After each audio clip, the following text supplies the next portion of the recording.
Enorme honra, enorme satisfação estar com todos os companheiros do movimento dos Trabalhadores Rurais Sem Terra, estar com um dos movimentos populares mais expressivos de toda a história nacional, sem dúvida, o movimento popular, o movimento do povo brasileiro, dos oprimidos, mais expressivo da contemporaneidade.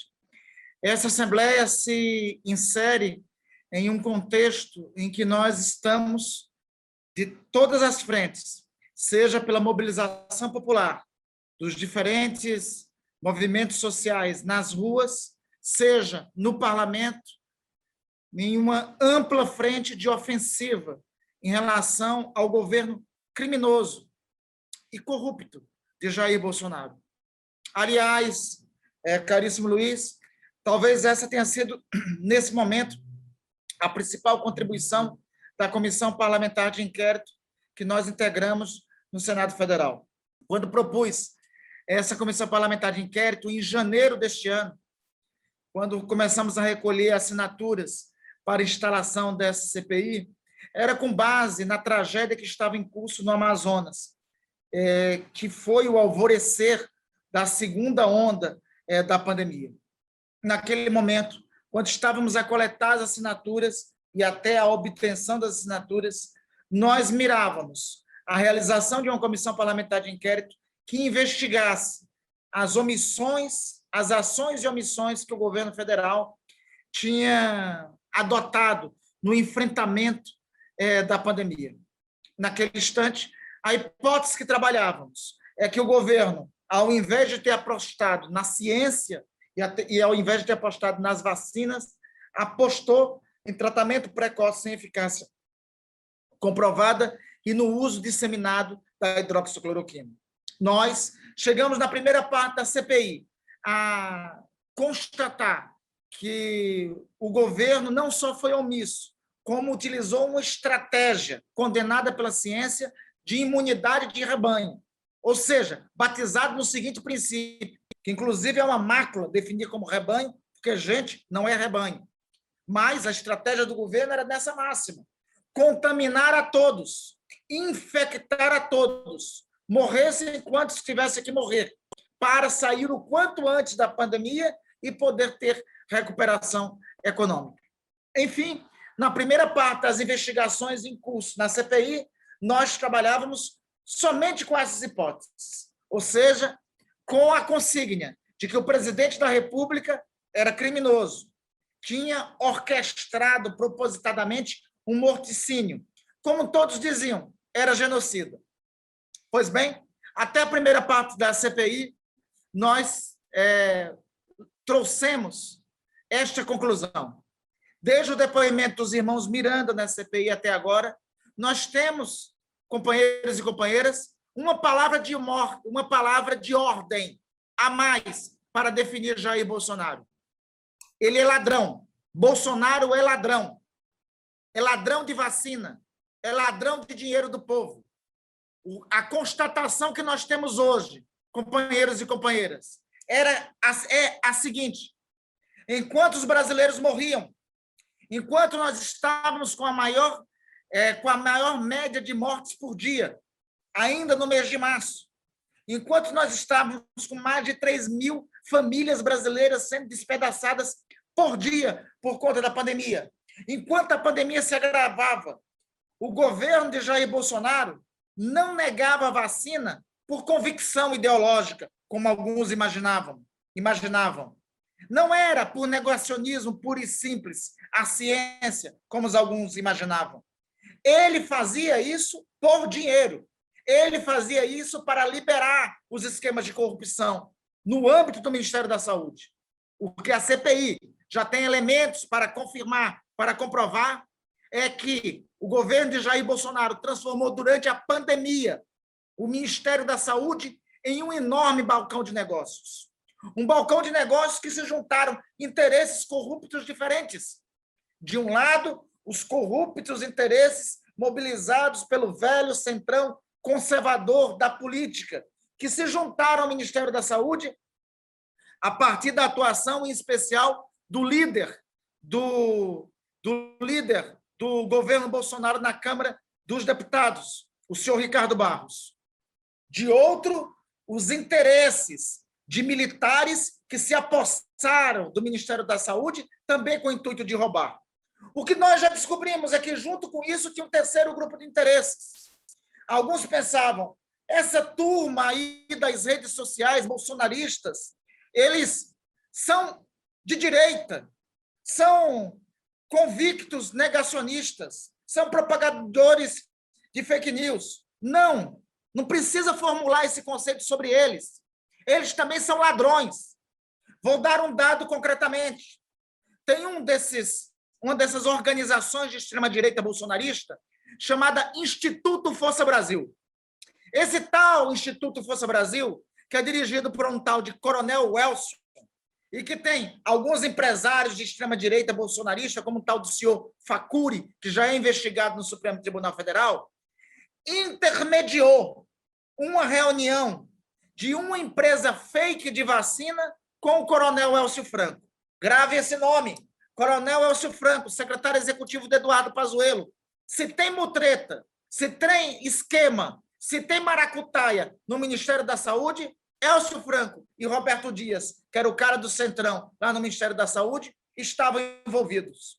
Veja, uma das reuniões aparece no âmbito do Ministério da Saúde no mês de março. Repito, no mês de fevereiro e março. Quero repetir a data, porque tem significado de diagnóstico a repetição da data. Era quando mais de 3 mil brasileiros estavam morrendo. Então, aparece uma tal de empresa Davat. Essa tal de Davat, o que era? Essa Davat era uma empresa que já tinha aplicado cambalacho nos Estados Unidos e que tinha representantes exóticos. Era uma típica empresa 171, que vendia para o Ministério da Saúde que tinha 400 milhões de doses de vacina AstraZeneca para entregar. Confirmamos depois que eles não tinham uma dose de vacina. Pois bem, esta empresa reuniu com o senhor Elcio Franco. Quem é que intermedia a reunião dessa empresa? É o Instituto Força Brasil. Essa turma do Crítica Nacional e dos outros sites bolsonaristas. Falei do Crítica Nacional, esse tal do Crítica Nacional, um dos sites bolsonaristas, que, entre outras coisas, nas suas páginas, eles faziam propaganda contra a vacina da Pfizer. Tem lá postagens deles dizendo o seguinte: a vacina da Pfizer vai causar impotência sexual. A vacina da Pfizer já matou mais de 200 nos Estados Unidos. E o que é que eles queriam? Era fazer propaganda contra as vacinas de verdade para vender as vacinas fake. O caso da Davat é só um dos casos que nós encontramos na CPI. Semana passada, todos nós ficamos estarrecidos quando o próprio Eduardo Pazuello aparece reunindo com uma tal de World Brands. A gente vai pesquisar o que é a World Brands, ela é levada para encontrar com o senhor Eduardo Pazuello, e o senhor Eduardo Pazuello, nessa gravação, chega a anunciar que estava com protocolo em curso. Essa tal World Brands, ela informava que ela iria oferecer 30 milhões de doses da Coronavac para os brasileiros. A Sinovac, o laboratório chinês, produtor da Coronavac, já disse que o único responsável, o único credenciado para fornecer a Coronavac no Brasil é o Instituto Butantan. Aí a gente pesquisa sobre a World Brands e vem descobrir o quê? Que ela é uma empresa, pasmem, meus companheiros e minhas companheiras. A World Brands é uma empresa com sede em Santa Catarina que é especializada na importação de produtos eróticos, talvez daí venha essa sina sexual que eles têm por aí, né? E especializada também em ração para animais. Bem, eu acho que isso talvez explique muita coisa, né? Mas a única coisa que a World Brands não é especializada é em vacina para os humanos. Esses não são os únicos esquemas que nós descobrimos. Nós descobrimos no âmbito da CPI que, desde o ano passado, enquanto o governo negava a Coronavac, negava a Pfizer, negava a Janssen, negava todas as vacinas, uma empresa chamada Precisa, que já estava envolvida em outras fraudes de medicamentos no âmbito do Ministério da Saúde, tinha trânsito livre para negociar vacina. Mais grave, companheiros e companheiras. No dia 6 de janeiro, o principal representante da empresa estava na Índia, pedindo a negociação da vacina da Covaxin, do laboratório indiano Bharat Biotech. No dia seguinte, dia 7 de janeiro, é o próprio Jair Bolsonaro que manda um telegrama para o primeiro-ministro da Índia, manifestando o interesse dele por essa vacina. Essa vacina, que não foi entregue, o governo brasileiro firmou contrato com ela no dia 25 de fevereiro. O governo brasileiro firmou o contrato com a Precisa no dia 25 de fevereiro, antes de firmar contrato com a Janssen, antes de firmar contrato com a Pfizer, enfim, e antes de firmar contrato com as outras que tinham a vacina de verdade. Ou seja, companheiros e companheiras, enquanto eles obstacularizavam para chegar aos brasileiros as vacinas reais, eles negociavam outras vacinas de mentira para ganhar dinheiro. Aqui é só a ponta do iceberg. Fora disso, também já constatamos que teve compra de máscaras no meio da pandemia com um reajuste, com valores superfaturados em mais de 120%. Além disso, nós já descobrimos que os esquemas de corrupção se estendem até a VTC-Log, que era a empresa que entregava a vacina. Ou seja, o esquema montado ia da distribuidora de vacina até as empresas que faziam a entrega das vacinas. Para por aí? Não. Nós também descobrimos que a chamada obsessão pela hidroxicloroquina. Vocês ouviram isso, né? Cloroquina, faziam até, dizem que é cloroquina, e a gente pensava, e olha só, gente, nós todos, na nossa ingenuidade, não, isso é ideologia deles, isso é negacionismo, eles estão desinformados. Era negócio, era ladroagem, era roubo, era corrupção. O tal Médicos pela Vida, por exemplo, que propagandeava a hidroxicloroquina, os anúncios deles nos jornais eram patrocinados por um laboratório farmacêutico chamado Vitamedic. E este laboratório farmacêutico, o dono dele, declaradamente bolsonarista é.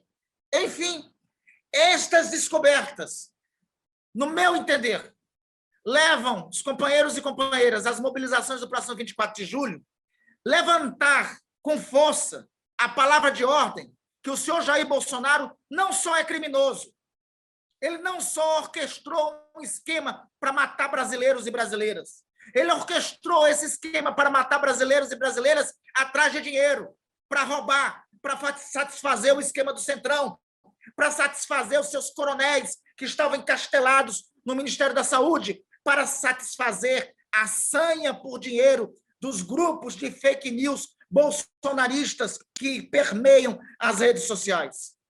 Companheiros, companheiras, falo agora para concluir.